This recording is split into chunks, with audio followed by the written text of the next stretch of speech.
சப்பாத்திக்கு சைட் டிஷ்ஷாக பன்னீர் பட்டர் மசாலாவில் ஆரம்பிச்சு chana masala, chicken gravy, veg kurma அப்படின்னு எத்தனையோ ட்ரை பண்ணியிருப்பீங்க. ஆனால் காடை முட்டையில் மதுரை ஸ்டைலில் சுக்கா கிரேவி ட்ரை பண்ணியிருக்கீங்களா? இந்த ரெசிபிக்கு 7-8 காடை முட்டை எடுத்திருக்கேன். இது வந்து தண்ணியில் உப்பு போட்டு வழக்கமாக முட்டை வேக வைக்கிற மாதிரி 2-3 நிமிஷம் வரைக்கும் வேக வச்சு எடுத்துக்கோங்க.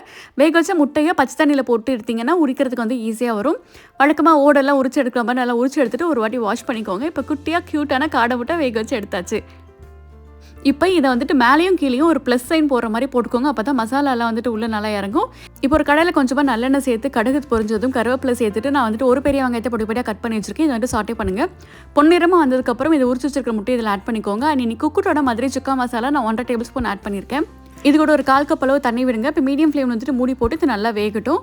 ஒரு 2-3 நிமிஷம் வரைக்கும் நல்லா மீடியம் ஃப்ளேம்லேயே அதை மூடி போட்டுருந்தீங்கன்னா நல்லா தொக்கு கன்சிஸ்டன்சியில் சூப்பராக இருக்கும். அப்பா, மதுரையோட ஆத்தென்டிக் சுக்கா மசாலாவோட வாசனை செம்ம சூப்பராக இருக்குது. மேலே மல்லித்தலை போட்டு சர்வ் பண்ணிங்கன்னா அப்படி இருக்கும்.